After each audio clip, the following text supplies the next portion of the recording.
प्यारे बच्चों, आप सभी को नमस्कार। आशा करता हूँ सभी लोग अच्छे होंगे। सभी लोग क्लास को शेयर कर दिए। जैसे आप देख रहे हैं, हम डेली स्पीटी करंट अफेयर की क्लास कराते हैं। प्रत्येक क्लास में 10-10 क्वेश्चन रहते हैं, डिटेल से रहते हैं। तो क्लासें अगर आपको अच्छी लगती हैं तो हमारे चैनल को सब्सक्राइब कर सकते हैं। खास तौर पर रेलवे एनटीपीसी हुआ, ग्रुप डी हुआ या अदर कोई एग्जाम हुआ, उसमें इस बुक से सेम टू सेम क्वेश्चन देखने को मिल जाते हैं।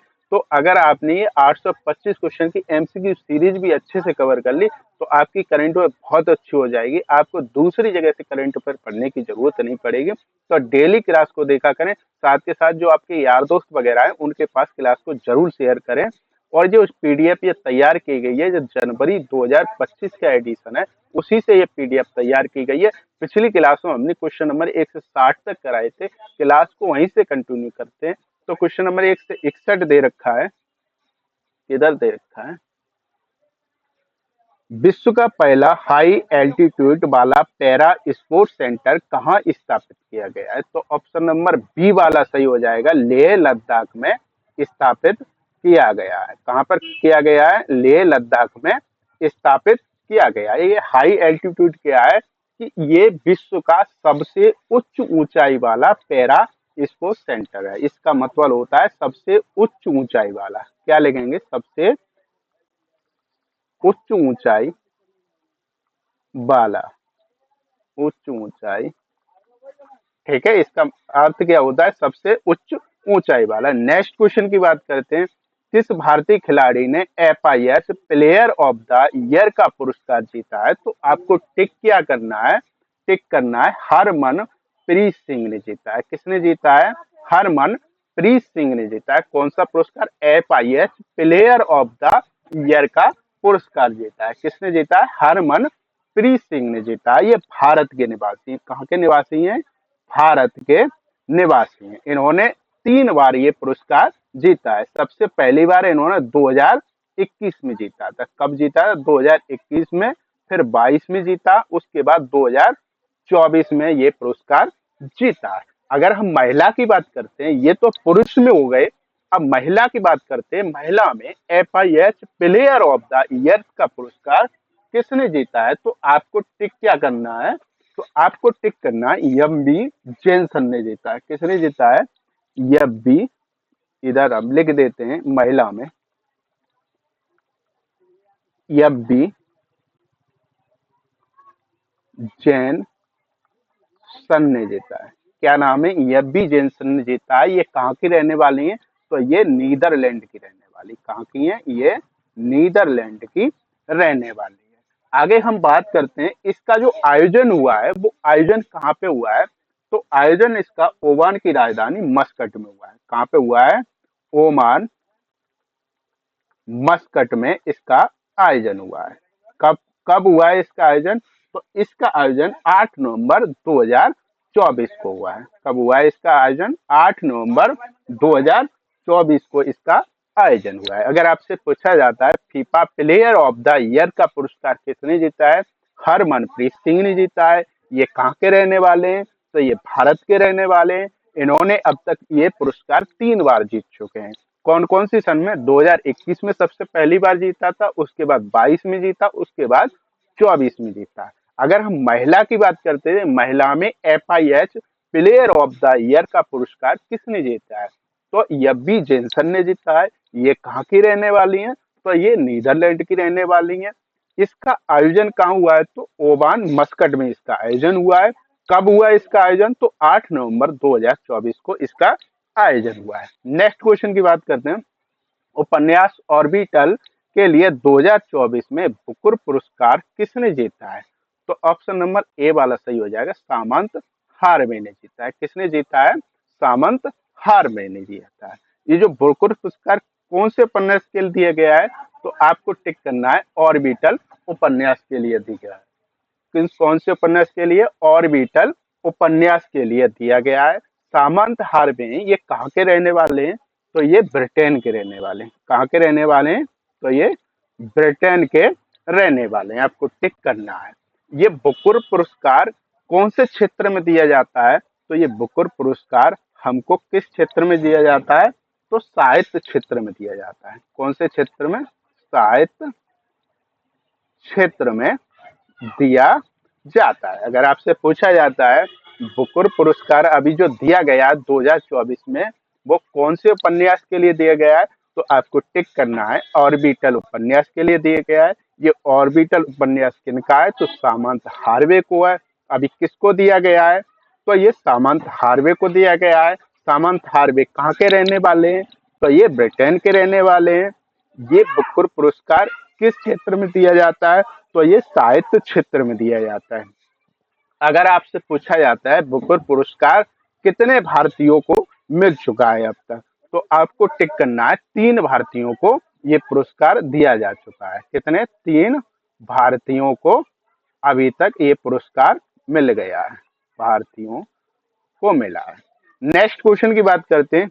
मध्य प्रदेश के पर्यटक को ब्रांड एम्बेसडर किसे नियुक्त किया गया है, तो आपको टिक करना है पंकज त्रिपाठी को मध्य प्रदेश के पर्यटक का ब्रांड एम्बेसडर नियुक्त किया गया है। पंकज त्रिपाठी का तो आपने नाम सुना होगा। ये कौन है, ये एक अभिनेता है। कौन है ये, अभिनेता है।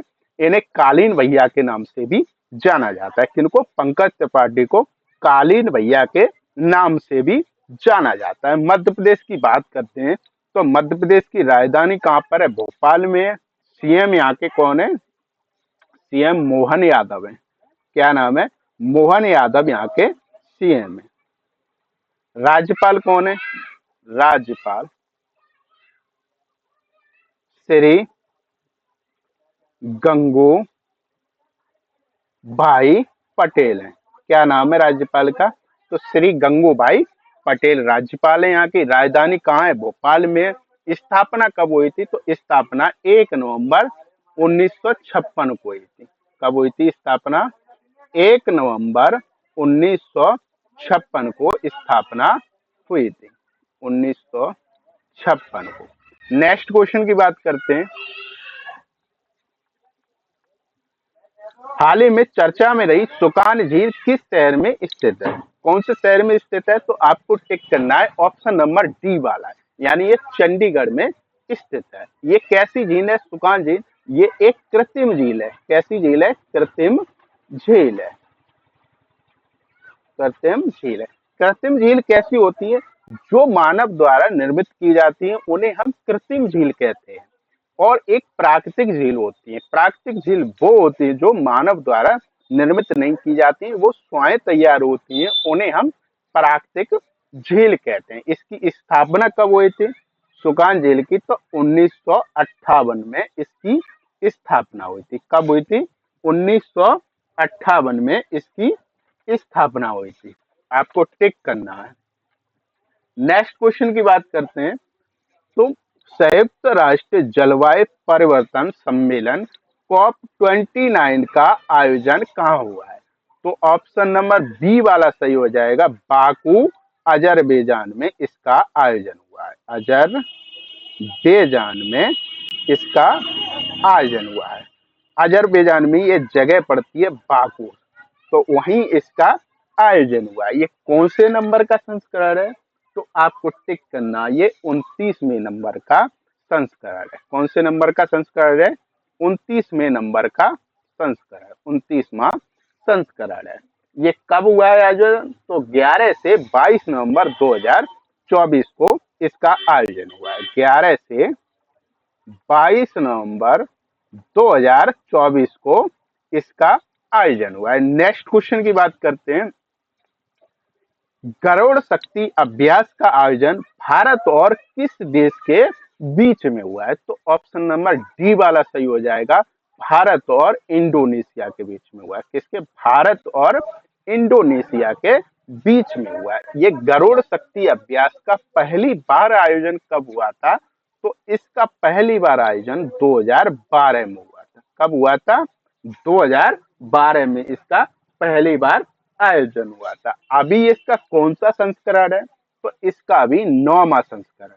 कौन सा संस्करण है, 9वां इसका संस्करण है। आपको टिक करना है, 9वां संस्करण है। अभी ये प्रेजेंट टाइम में कहाँ पे आयोजित किया गया है, गरुड़ शक्ति अभ्यास, तो आपको टिक करना है सेजान तंग जकार्ता इंडोनेशिया में। सेजान तंग जकार्ता इंडोनेशिया में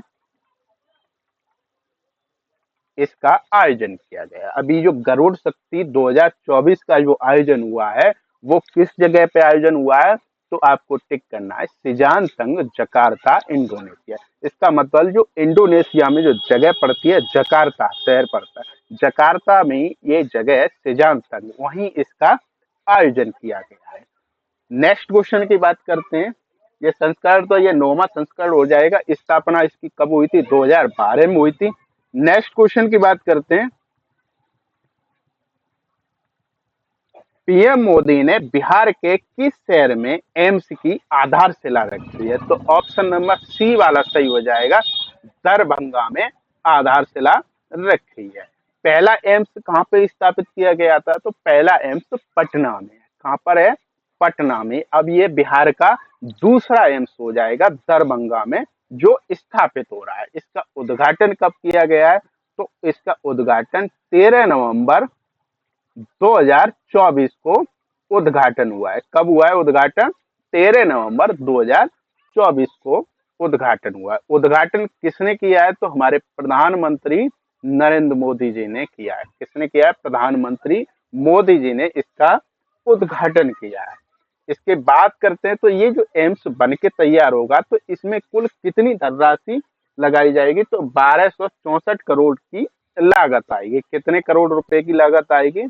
लगभग 1264 करोड़ रुपए की लागत, करोड़ रुपए की लागत होगी। इसमें 750 बेड की क्षमता होगी। कितने बेड की क्षमता होगी? 750 बेड की क्षमता से तैयार किया जाएगा। इससे अच्छा ये बताओ कि अभी जो बिहार में जो डॉल्फिन रिसर्च खोला गया है वो कहाँ पे स्थापित किया गया है? तो आपको टिक करना है, ये पटना में डॉल्फिन रिसर्च सेंटर खोला गया है। ये गंगा नदी से 200 मीटर दूरी पे है। कितनी मीटर दूरी पे है? 200 मीटर दूरी पे है। आपसे अगर पूछा जाता है कि अभी जो शारदा सिन्हा का निधन हो गया है उन्हें बिहार के किस नाम से जाना जाता था?